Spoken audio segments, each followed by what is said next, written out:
color. The continuing story of Peyton Place.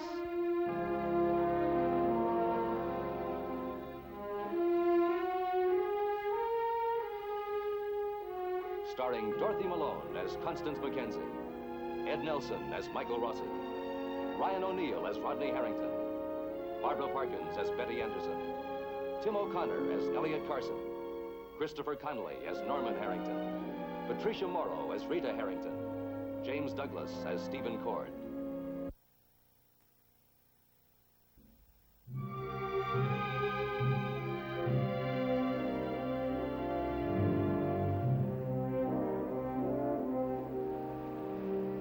Rodney Harrington and Betty Anderson Cord have spent a long afternoon together. An afternoon that exploded in an embrace and ended in bitterness. Betty, at this moment in her life, shortly after Martin Peyton's attorneys filed a divorce action in her behalf, has no intention of involving herself with Rodney once again. And Rodney must decide whether his interest in Betty is intensely personal or a means of hurting Betty's husband, Stephen.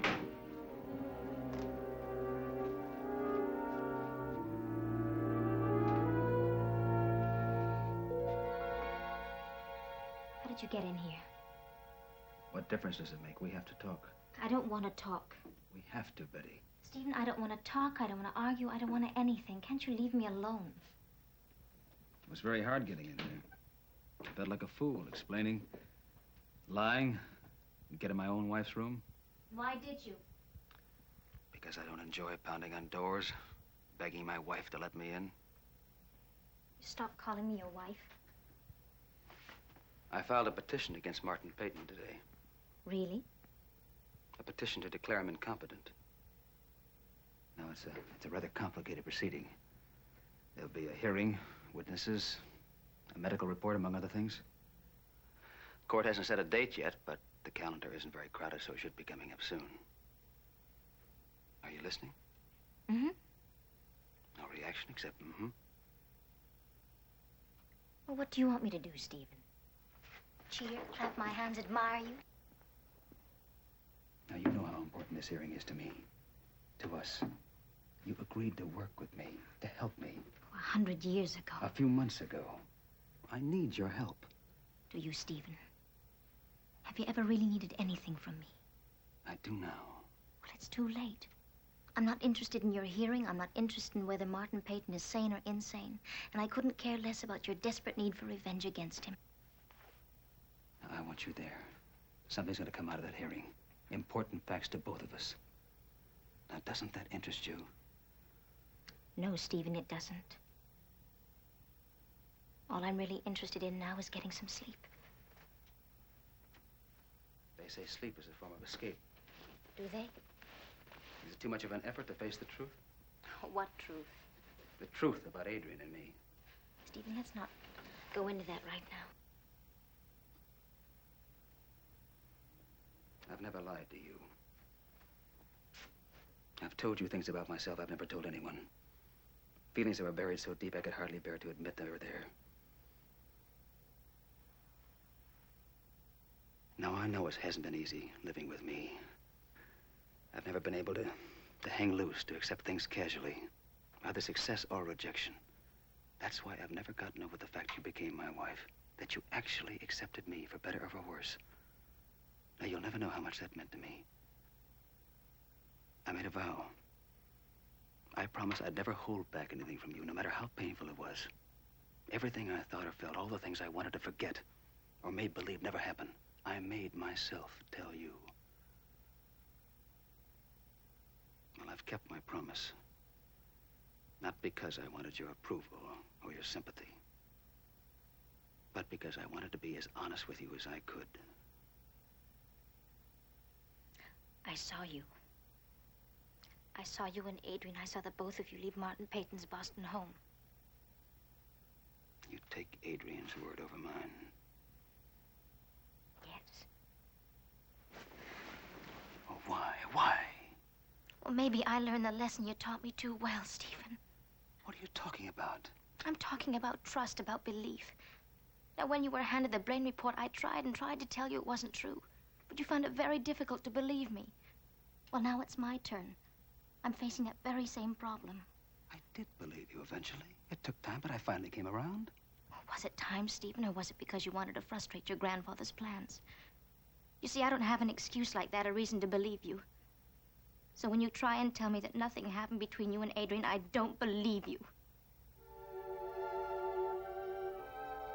Oh, I see. Well, then I guess there's nothing else to say.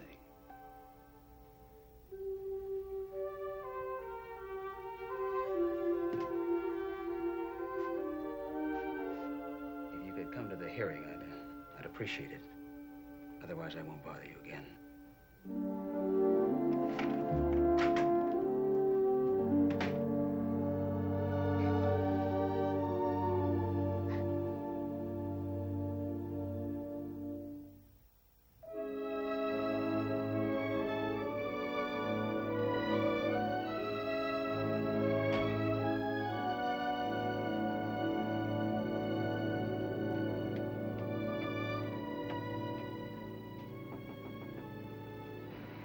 Who is it? Rod. The door's open.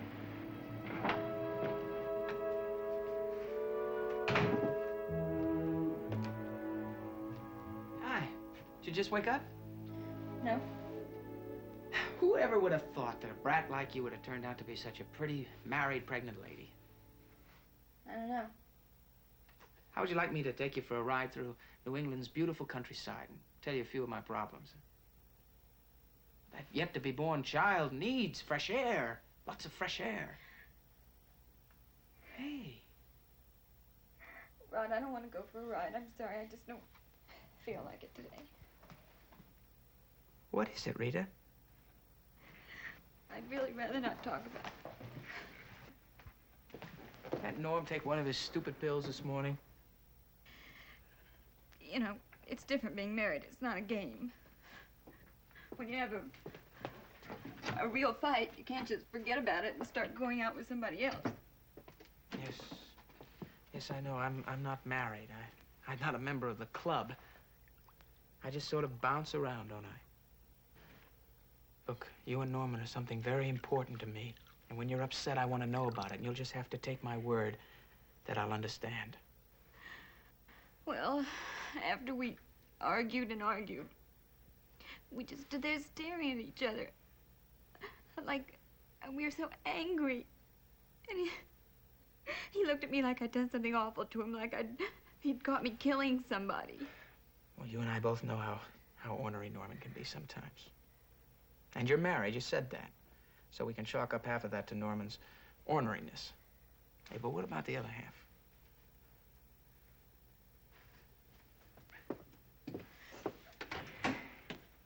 The other half is my father. It figures. But I can't hate him for telling me that Norman's too smart and too capable to be wasting himself on the loading dock. What if Norman quits his job on the loading dock and goes back to school? Who pays the bills? He loves you, and he wants to support you himself. He's not just being stubborn about not asking the family for help. Your father doesn't know him. He doesn't understand what you mean to him. Look, Rita, your needs and your illness, well, they've made a man out of Norman. A proud, respectable man. I know that. And I love him so much for it, but... Well, Rita, maybe he just thought you were trying to take that away from him. But I wasn't. All I want is for him to have the best opportunities for his future. Well, maybe he thought you were just forcing him into being a schoolboy again. Oh, I wasn't trying to do that. But he needs a good education. Anybody with half a brain knows that.